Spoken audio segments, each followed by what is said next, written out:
Mheshimiwa Spika, wajua afisi akitaka kumla mwanawe usema ananuka mbuzi. Mheshimiwa Spika, authorize the Powers and Privileges Committee to summon the President, or... We know corruption is a big issue in this country, but the Bible reminds us, while look at the speck of sawdust in your neighbor, while you yourself, you have a log inside your eye. President William Ruto may have picked a fight too big to control. Just hours after he openly accused Parliament of being rotten, lawmakers across the aisle erupted. Outraged MPs branded the president as the chief priest of corruption, while others shot back with threats of impeachment, not just against the president, but the two speakers of the National Assembly and the Senate. Now, some demanded he march before a parliamentary committee and prove his claims with hard evidence that indeed the parliament is corrupt. Here are some of the reactions from the MPs that you might have missed. Mheshimiwa Spika, wajua afisi akitaka kumla mwanawe usema ananuka mbuzi. Mheshimiwa Spika. Na Mheshimiwa Spika, inasikitisha sana. Bunge hili ndio limeshika Kenya kwa mkono. Mheshimiwa Spika, tumepitisha bills nyingi sana zao, hata hii ya money laundering. Mimi nilikuwa against kwa sababu najua kuna watu ambao wamekuwa targeted, Mheshimiwa Spika, ambao ni wa real estate, na hatukuwahi kufuatwa na mtu yoyote kuhongwa chochote. Mheshimiwa Spika, lakini ilipita hapa bila chochote. Kwanza katika wabunge mimi ni maskini sana Mheshimiwa Spika, kwa sababu hata pesa ya ngafu ni kidogo, haitoshi paka natoa mshahara wangu napatia wananchi huko na baki bure. Sasa ikiwa hapa tunaweza kuambiwa kuwa wabunge wamepewa milioni 10, tunataka kujua nani alimpa, makusudi yake ni kitu gani, alimpa kwa nini, na hii bili ina siri gani kubwa mpaka itolewe 10 million. Mheshimiwa Spika, mimi Mheshimiwa Spika nataka kusema sasa hili bunge tutatoa majembe yetu store, turegeshe kama tulivyokuwa pale mwanzo, ndio sauti zetu zitasikika. Mheshimiwa Spika, haiwezekani wabunge wanahangaika, wanateseka, hawana pesa, alafu hata hii mambo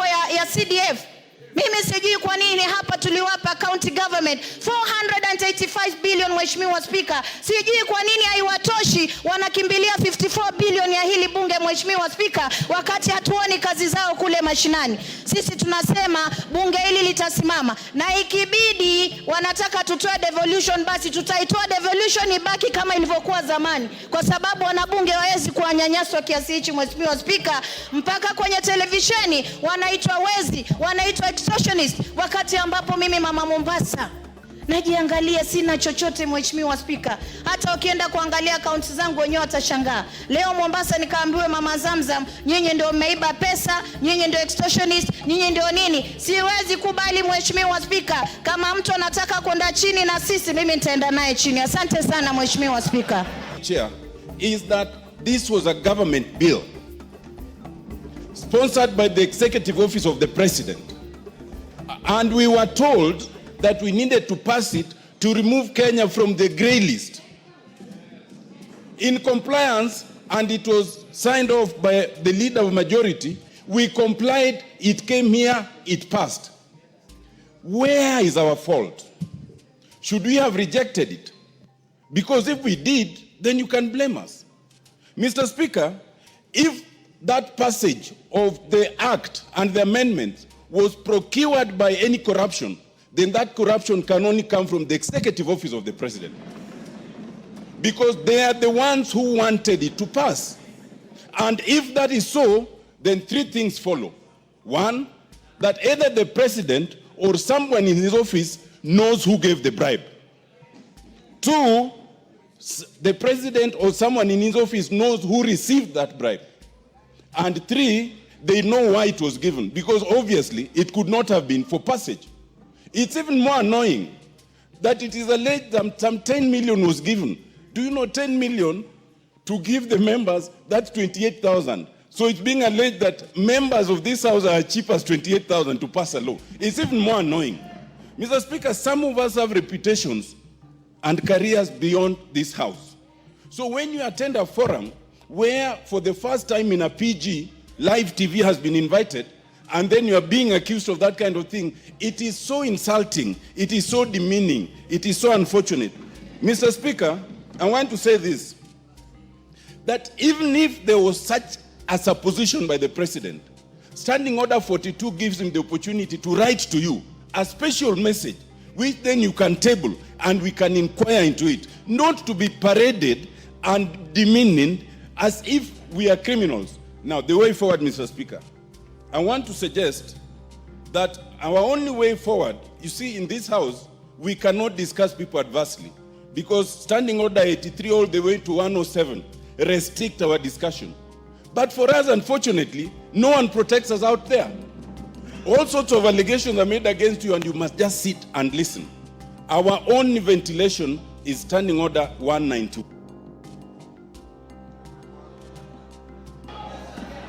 I want to suggest, Mr. Speaker, that under Standing Order 191, where we have our Powers and Privileges Committee, the Powers and Privileges Committee, 191(1)(a), is allowed to summon any person to appear before it for the purposes of giving evidence or providing information.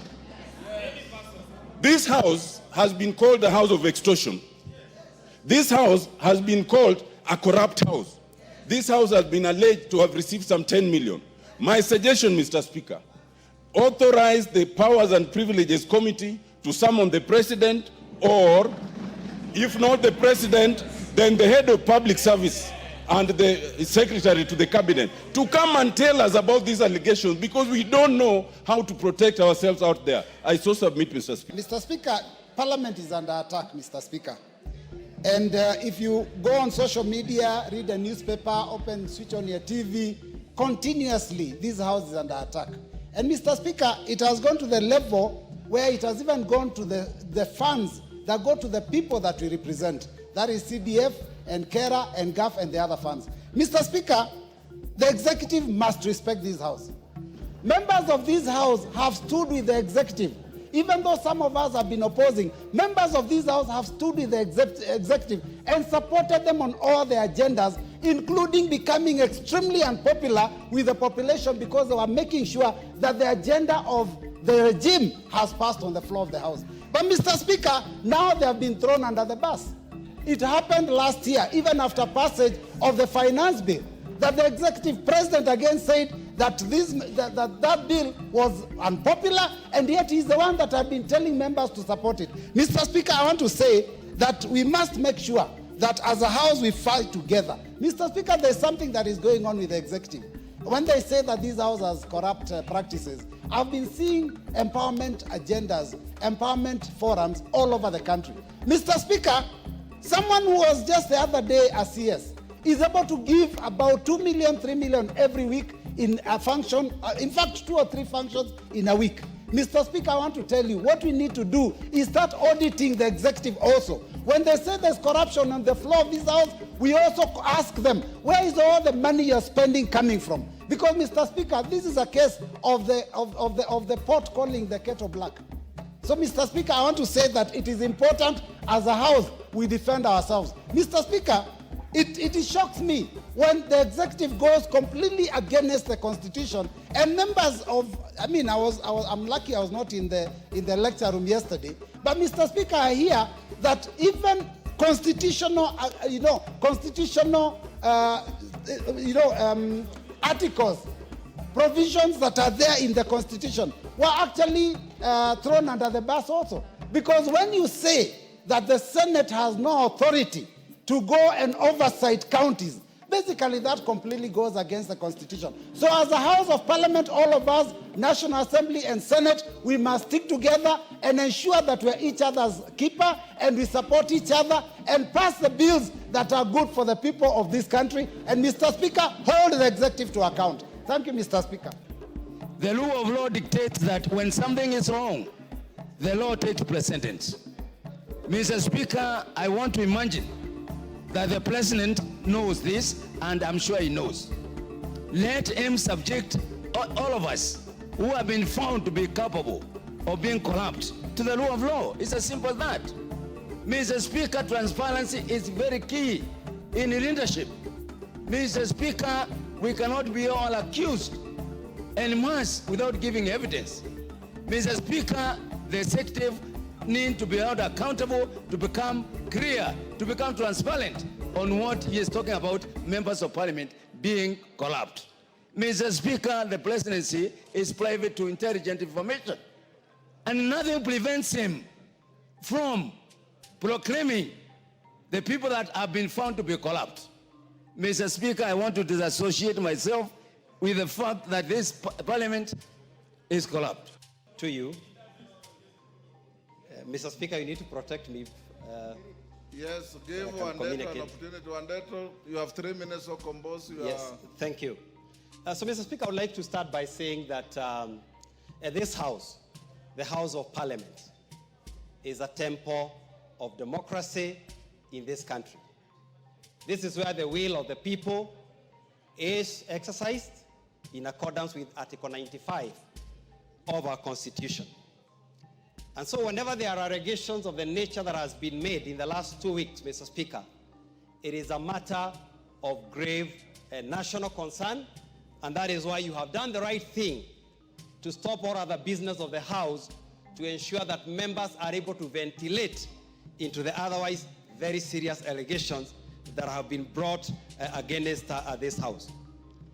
Mr. Speaker, I am very committed to the principles in the Constitution of integrity, transparency, and good governance. And Mr. Speaker, what we have seen the last 2 weeks is worrying. It started, I think, 2 weeks ago with an allegation by a senior member of the executive that there is indeed allegations of bribery within Parliament. I was at the devolution conference last week in Homa Bay, and none other than His Excellency repeated the same.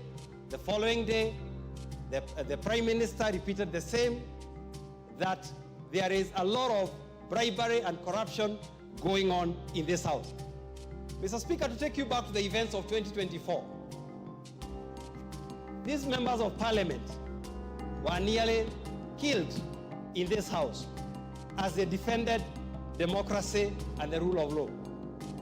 Mr. Speaker, after that, there were some allegations that money had changed hands. I think there was a figure of 2 million that time. And members, some of them even lost their property. Their houses were burned. Others lost livestock and other things. So, Mr. Speaker, an allegation of bribery against a member, especially the figures that are being touted, even makes it, we feel endangered as you walk the street. People, first of all, imagine you are some 10 million or some 150 million, and others possibly think you are the worst enemy of the people. Mr. Speaker, you know we have been called MPs. We have been called all manner of names. So as I conclude, Mr. Speaker, I want to urge you, as the leader of this House, to do whatever it can, Mr. Speaker, to defend the integrity of this House. And Mr. Speaker, we must first of all, and if you allow me, since I had a substantive motion, Mr. Speaker, add me only 2 minutes so that I finish. Mr. Speaker, it is important that you lead us to restore the dignity of this House. And there are certain things that we must stop doing. First of all, we have what I would call an unholy dalliance with the executive. That must. Give him a minute. Give him. Mr. Speaker, this House has to stop being a choir for the executive. Mr. Speaker, this week we have also seen a lot of attack on CDF and an attack on Constituency Roads Fund by the same executive whom we have helped here with very difficult decisions. And now, I think, Mr. Speaker, the chickens have come to roost. Mr. Speaker, I invite the members of the executive to read Matthew chapter 7, verses 3 to 5. We know corruption is a big issue in this country, but the Bible reminds us, while look at the speck of sawdust in your neighbor, while you yourself, you have a log inside your eye. Mr. Speaker, as I finish, it appears some people are falling, but we will not allow them to fall with the whole House. Thank you, Mr. Speaker.